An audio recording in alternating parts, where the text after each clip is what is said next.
जय श्री कृष्णा। राधे राधे। ज्येष्ठ मास महात्म्य अध्याय 10, जिसमें हम दशमी यानी दशहरा महात्म्य वर्णन के बारे में जानकारी प्राप्त करेंगे।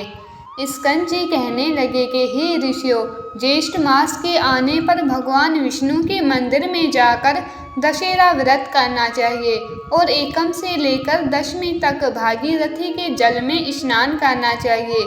ऋषि कहने लगे कि हे स्कंद जी, इस व्रत का नाम दशहरा क्यों हुआ और एकम तिथि में स्नान क्यों करना चाहिए, ये सब बात हमको विस्तार पूर्वक आप बताइए। तब स्कंद जी कहने लगे कि हे ऋषियों, ज्येष्ठ मास शुक्ल पक्ष दशमी तिथि बुधवार हस्त नक्षत्र गरकर्ण आनंद योग व्यतिपात योग कन्या राशि के चंद्रमा और वृश्चिक राशि के सूर्य उदय होने पर स्नान दान पूजन आदि करने से मनुष्य सब पापों से मुक्त हो जाता है और इस लोक में अनेक प्रकार के भोगों को भोगकर अंत समय में विष्णु लोक को प्राप्त होता है। अन्याय से पराई द्रव्य को हरना, शास्त्र विरुद्ध हिंसा करना, पराई स्त्री से भोग करना, ये 3 प्रकार का कायिक कर्म कहा जाता है।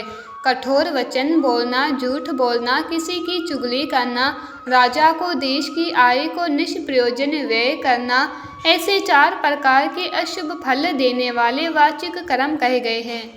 दूसरों की बुराई की इच्छा करना, परलोक कुछ नहीं, ये शरीर ही आत्मा है, ऐसा विचार और प्रसार करना, ये 3 प्रकार का मानस पाप कर्म कहा जाता है। ज्येष्ठ शुक्ल पक्ष की दशमी को दर्शन स्पर्श मंजन पान अर्चन आदि करने से ऊपर कहे गए 10 प्रकार के पापों का नाश हो जाता है। इसीलिए पूर्वदर्शी मुनियों ने इसका नाम दशहरा रखा है। ज्येष्ठ शुक्ल दशमी के दिन स्नान मात्र करने से 10 जन्मों के अर्जित पापों का नाश हो जाता है, इसीलिए भी इसका नाम दशहरा हुआ। दशहरे के दिन इन पुरातन मंत्रों से श्री गंगा जी का पूजन करना चाहिए। मंत्र श्री शिवा को नमस्कार है, शांता और नारायणी को नमस्कार है, 10 विध पापों का नाश करने वाली श्री गंगा जी को नमस्कार है। उसी स्थान में महान ओजस्वी 10 देवताओं का पूजन करें। 10 देवताओं के नाम नारायण, महेश, ब्रह्मा, सूर्य, भागीरथ, हिमवान, स्कंद, गणेश, चंडी और सोम हैं। उनका अपनी शक्ति के अनुसार पूजन कर 10 फलों का पृथक पृथक पूजन करें और सत्तू के 10 पिंड बनाकर जल में छोड़ें। 10 पसर तिल 10 ब्राह्मणों को देकर गंगाए सर्वरूपिण्ये नमः इस मंत्र से पूजन करें। यथा अपनी शक्ति के अनुसार गुड़ के 10 पिंड देवें। यथाशक्ति स्वर्ण के मत्स्य कच्छप मंडूक शिशुमार आदि बनाकर चांदी का या किसी दूसरे धातु या पिसान का बनाकर उनका पूजन करके जल में छोड़ दें। उसके पश्चात 10 सेर तिल धान्य और जो ब्राह्मण को देवें और 10 गौओं का दान ब्राह्मणों को देवें। इस प्रकार कंजूसी न करता हुआ पूजन और दान करें। पकवान तथा पायस का भोजन ब्राह्मणों को कराएं तो 10 जन्मों के अर्जित पापों से मुक्त हो जाते हैं, इसमें कोई संशय नहीं। ज्येष्ठ मास के शुक्ल पक्ष को एकम तिथि से लेकर दशमी तिथि तक तिथियों में दशाश्वमेध तीर्थ में स्नान करने से समस्त पापों से छूट जाते हैं।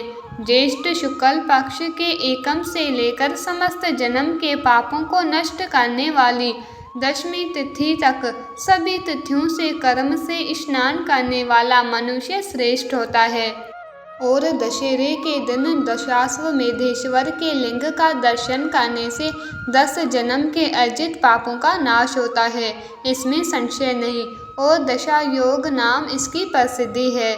दशमी के दिन तो 10 योगों का संबंध हो अथवा ना हो, अकेले ज्येष्ठ मास ही सर्वश्रेष्ठ है। समस्त योगों से रहित होने पर भी केवल ज्येष्ठ मास ही निश्चित रूप से मनोवांछित फल देने वाला होता है।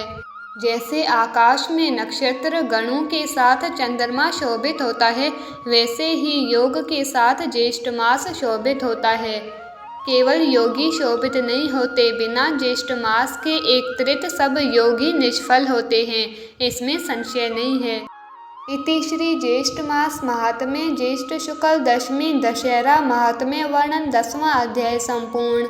आप सभी भक्तों से विनम्र अनुरोध है कि वीडियो को लाइक कीजिए, शेयर कीजिए और अभी तक चैनल को सब्सक्राइब नहीं किया है तो कृपया कर चैनल को सब्सक्राइब कीजिए ताकि नए आने वाले वीडियोस के नोटिफिकेशन आपको तुरंत मिल सके। राधे राधे।